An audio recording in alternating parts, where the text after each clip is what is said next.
चमन एक मोची था।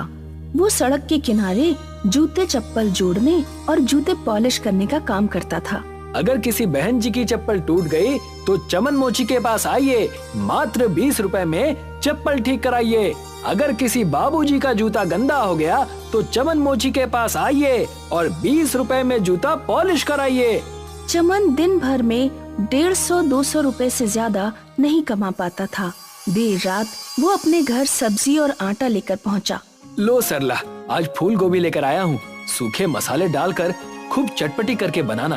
फूल गोभी इस समय बहुत महंगी है, तो गोभी लाने की क्या जरूरत थी।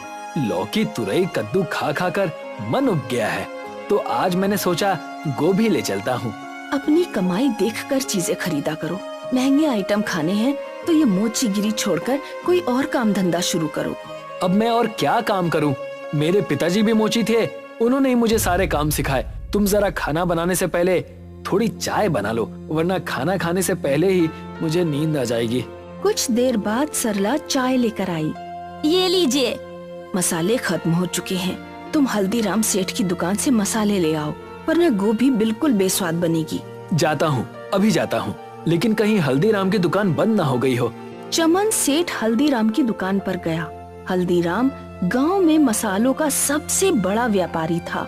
जब चमन हल्दीराम की दुकान पर पहुंचा, तो हल्दीराम उस समय दुकान का शटर गिरा रहा था। सेठ जी रुक जाइए, मुझे 50 ग्राम धनिया, 50 ग्राम कश्मीरी लाल मिर्च, 50 ग्राम सब्जी मसाला और 50 ग्राम हल्दी दे दीजिए। अब मैं तुम्हारे 50-50 ग्राम मसालों के लिए फिर से दुकान खोलूं? टाइम पर क्यों नहीं आते? माफ कीजिए सेठ जी, आज काम से लौटते वक्त जरा देर हो गई। मेरी घरवाली में भी बुद्धि जरा कम है।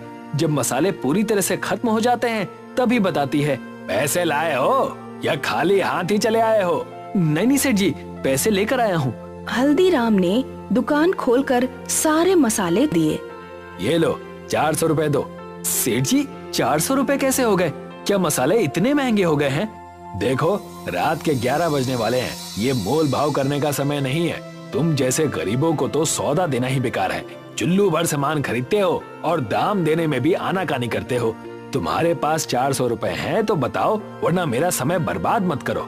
सेठ जी इस समय मेरे पास 200 रुपए हैं, आप इन्हें रख लीजिए, कल मैं आपको बाकी के 200 रुपए दे जाऊंगा। ले जाओ फ्री का माल। तुम गरीबों को सामान उधार दे देकर मेरे हजारों रुपए फंस गए हैं। हल्दीराम ने चमन की खूब बेइज्जती कर ली, फिर उसे मसाले दिए। चमन मसाले लेकर घर पहुंचा। खाना खाते समय सरला ने चमन से कहा, कई महीने हो गए, लेकिन मुझे ना तो उल्टियाँ हुई हैं और ना ही पेट में कोई भारीपन महसूस हो रहा है। कल आप मुझे डॉक्टर के पास ले चलिए। ठीक है, कल काम पर जाने से पहले तुम्हें डॉक्टर के पास ले चलूंगा। चमन अगले दिन अपनी पत्नी को डॉक्टर के पास लेकर गया। कुछ जांचें करने के बाद डॉक्टर ने कहा, वैसे तो सब कुछ ठीक है, लेकिन तुम्हें अपना खान पान सुधारना होगा। अनार, सेब, मछली, अंडा, दूध, दही, ये सब अपने खान पान में शामिल करो। उस दिन रात में चमन सरला के लिए अनार और सेब लेकर पहुंचा। फल तो बहुत महंगे होंगे, आज आप हल्दीराम सेठ के पैसे कैसे चुकाएंगे? अरे तुम चिंता क्यों करती हो, उसके पैसे बाद में चुका दिए जाएंगे। थोड़ी बहुत बातें सुनाएगा तो मैं सुन लूंगा, फिलहाल तो मैं उधर जाऊंगा ही नहीं। अपनी पत्नी को अच्छा खिलाने के लिए चमन खूब मेहनत करने लगा। वो जहाँ मोचीगिरी का काम करता था, उस स्थान पर उसने बेचने के लिए कुछ पुरानी चप्पलें भी रख ली। जल्दी ही चमन ने अपनी कमाई दोगुनी कर ली। जैसे जैसे सरला के पेट में उभार आ रहा था, वैसे वैसे चमन की खुशियाँ बढ़ती जा रही थी। चमन खुशी में हल्दीराम के पैसे वापस करना तो भूल ही गया। एक दिन वो खिलौने ले आया। इतनी जल्दी खिलौने क्यों ले आए? अंदर से इतनी खुशी हो रही थी कि मुझसे रुका ही नहीं गया। उधर हल्दीराम बहुत दिनों से चमन का इंतजार कर रहा था। चमन सौदा लेकर उस दिन के बाद से तो गायब ही हो गया। अब तो इधर से निकलता भी नहीं है। मालिक, चमन की घरवाली पेट से है, इसीलिए चमन इस समय उसी की सेहत बनाने में लगा है। आपके कर्ज की उसे कोई चिंता नहीं है। हल्दीराम की भी पिता बनने की बहुत इच्छा थी, लेकिन उसकी शादी के कई सालों बाद भी उसकी पत्नी का गर्भ धारण नहीं हुआ था। हल्दीराम को चमन से जलन महसूस हुई। 200 का सूद बढ़ते बढ़ते 5000 पहुंच गया है। अब मैं चमन से पूरे 5000 वसूल करूंगा। रात में दुकान खुलवाकर सामान लेकर गया और अब पैसे देने का होश नहीं। कल पता लगेगा उस 2 कौड़ी के मोची को।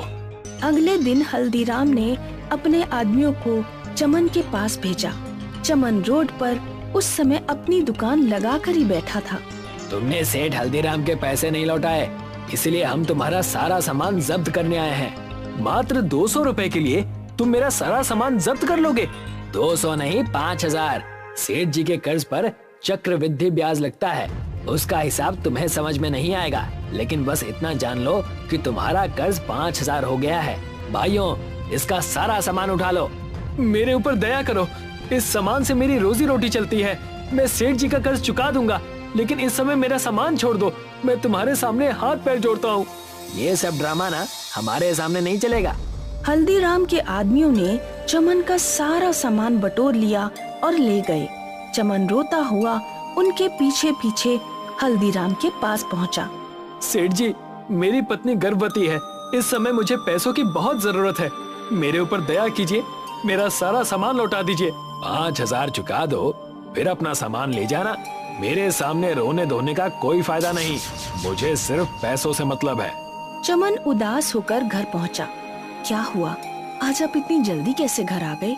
हल्दीराम सेठ ने मेरा सारा सामान छीनकर अपने पास रख लिया। कहता है 5000 का कर्ज चुकाओ, फिर सामान वापस मिलेगा। उस हल्दीराम की हिम्मत इतनी बढ़ गई, तुम अभी पुलिस के पास जाओ। पुलिस के पास जाने का कोई फायदा नहीं। हल्दीराम की बहुत जान पहचान है। मेरे जैसे गरीब की पुलिस नहीं सुनने वाली। तो आप क्या हाथ पे हाथ धरे बैठे रहेंगे, कुछ नहीं करेंगे? बहुत कुछ करूंगा। तुम कहती थी ना कि मोचीगिरी का काम छोड़ दो। हल्दीराम की वजह से ही सही ये काम अब छूट गया। अब मैं जूते चप्पलों की दुकान खोलूंगा। लेकिन उसके लिए पैसे कहाँ से आएंगे? मकान गिरवी रखकर। चमन ने अपना मकान गांव के प्रधान के पास गिरवी रख दिया और 2 लाख का इन्वेस्टमेंट करके जूते चप्पलों की शानदार दुकान खोली। चमन मजबूत टिकाऊ जूते चप्पल उचित दामों पर बेचता था, इसीलिए उसकी दुकान चल निकली। कुछ महीनों बाद एक दिन चमन हल्दीराम सेठ के पास पहुंचा। सेठ, मैं तुम्हारे रुपए चुकाने आया हूँ। हालांकि अब मुझे मोचीगिरी के सामान की कोई जरूरत नहीं है, लेकिन वो सामान मेरे पिताजी की निशानी है, इसलिए वो मुझे वापस चाहिए। चक्रवर्ती ब्याज से तुम्हारा कर्ज अब 20,000 हो गया है। इतना कर्ज चुका पाओगे? चमन ने नोटों की गड्डी हल्दीराम की तरफ फेंकी। 25,000 हैं, रख लो, जरूरत पड़ने पर तुम्हारे काम आएंगे। चमन मोचीगिरी का अपना सारा सामान ले गया। हल्दीराम को पहली बार अपना अपमान महसूस हुआ। मेरा इतना अपमान! कल का ये मोची आज मेरे सामने रुपए फेंक कर गया है। प्रधान जी के पास घर गिरवी रखकर इसने अपनी दुकान शुरू की है ना, मुझे सब पता है। इसकी वो हालत करूंगा कि ना ये घर का रहेगा ना घाट का। एक दिन हल्दीराम प्रधान के पास गया। जय राम जी की प्रधान जी। राम राम हल्दीराम, आज इधर दर्शन कैसे दे दिए? तुम्हें तो मसालों से नोट कमाने से ही फुर्सत नहीं मिलती। प्रधान जी, मैं आपके पास अपना कारोबार बढ़ाने के सिलसिले में ही आया हूँ। दरअसल मैं चमन का मकान खरीदना चाहता हूँ। वो जगह गोदाम बनाने के लिए एकदम परफेक्ट है। मैं उस मकान के 5 लाख रुपए देने को तैयार हूँ। आपके पास उस मकान के कागज तो हैं ही, मुझ पर कृपा करें और वो मकान मुझे बेच दें। 5 लाख की कीमत सुनकर प्रधान के मन में लालच आ गया। उसने अपने आदमी को भेजकर चमन को अपने घर बुलवाया। क्या बात है प्रधान जी, आपने मुझे क्यों बुलाया? तुम्हारा कर्ज बढ़ते बढ़ते 4 लाख हो गया है। मुझे इस समय पैसों की जरूरत है। 4 लाख का कर्ज अभी चुकाओ, वरना तुम्हारा मकान और दुकान दोनों मैं बेच दूंगा। ये आप क्या कह रहे हैं प्रधान जी?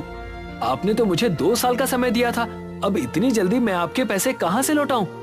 आज शाम तक रुपयों का इंतजाम करो, वरना मकान और दुकान दोनों छोड़ दो। चमन कुछ दिन पहले ही हल्दीराम को 25,000 रुपए देकर आया था। उसके पास 4 लाख का इंतजाम किसी भी तरह नहीं हो सकता था। शाम को प्रधान के आदमी चमन के पास गए और उसकी दुकान और मकान पर कब्जा कर लिया। चमन की पत्नी 8 महीने की गर्भवती थी। चलो जंगल की तरफ चलते हैं, गांव में तो हमारे लिए कोई जगह नहीं बची। चमन और उसकी पत्नी जंगल में गए। वो जंगल में खाने की तलाश में काफी आगे चले गए। उन्हें एक नदी मिली। ये नदी जरूर किसी न किसी गांव तक जाती होगी।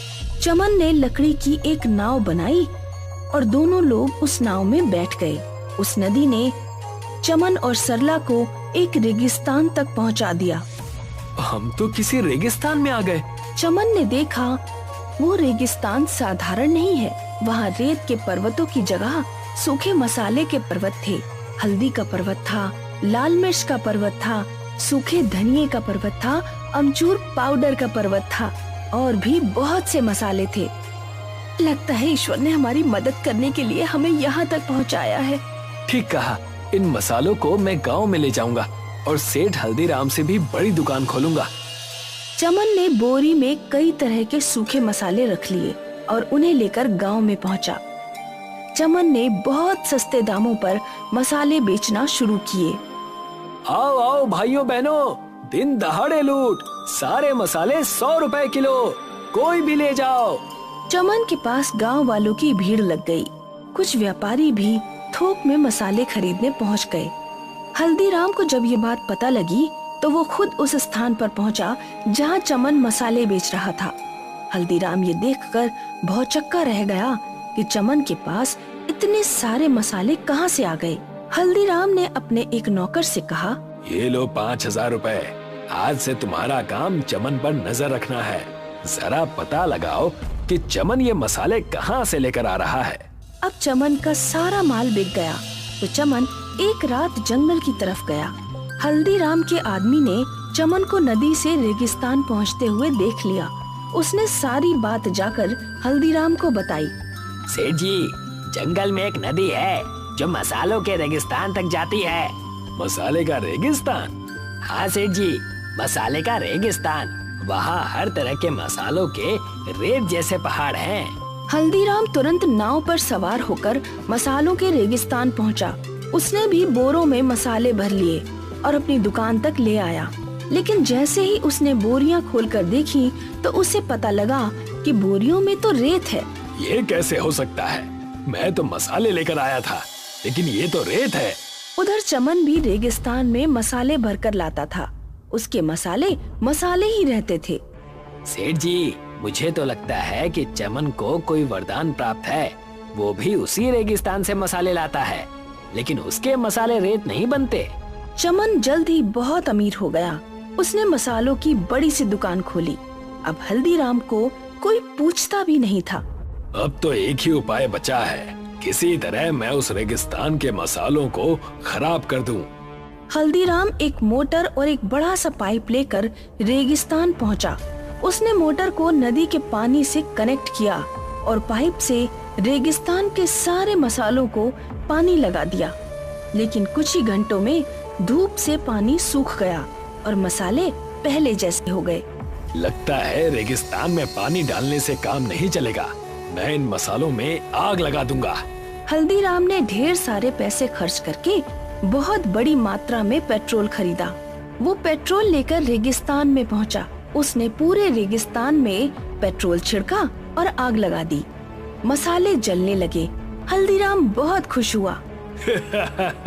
अब मसालों का दी एंड हो गया। अब देखता हूँ चमन क्या करता है। हल्दीराम अपने घर बहुत खुश होकर पहुंचा। अगले दिन वो फिर से रेगिस्तान को देखने गया। आग बुझ चुकी थी और केवल मसालों के ऊपर की ही परत जली थी। अंदर से सारे के सारे मसाले पहले जैसे ही रहे। उसी समय चमन वहाँ पहुँचा। हल्दीराम, तुम्हारी हरकतें इस रेगिस्तान पर कोई असर नहीं डाल पाएंगी। तुम अपने मसाले की दुकान कहीं और शिफ्ट कर लो, क्योंकि मेरे सामने तुम्हारी दुकान तो चलने से रही। चमन रेगिस्तान से मसाले भरकर ले गया। मैं इस पूरे के पूरे रेगिस्तान को ही साफ कर दूंगा। हल्दीराम एक बहुत बड़ी नाव लेकर, जो बिल्कुल जहाज की तरह थी, रेगिस्तान में पहुंचा। उसने रेगिस्तान का सारा रेत अपने जहाज पर भर लिया और उसे लेकर गांव की तरफ लौटने लगा। जहाज पर रेत का पूरा पहाड़ हो गया था। बीच नदी में जहाज डूबने लगा। हल्दीराम भी जहाज के साथ डूबने लगा। अरे कोई बचाओ मुझे तैरना नहीं आता। उसी समय चमन वहाँ पहुँच गया और उसने हल्दीराम की जान बचाई। मुझे माफ कर दो चमन, तुम्हारा धंधा बिगाड़ने के चक्कर में आज मैं अपनी जान ही गवा देता। तुम्हारा मसाले का रेगिस्तान तुम्हें ही मुबारक हो। मैं अपना काम धंधा अब कहीं और ले जाऊंगा। चमन के घर जुड़वा बेटे और बेटी का जन्म हुआ। उसने बहुत बड़े जश्न का आयोजन किया और खुशी से अपनी जिंदगी बिताने लगा।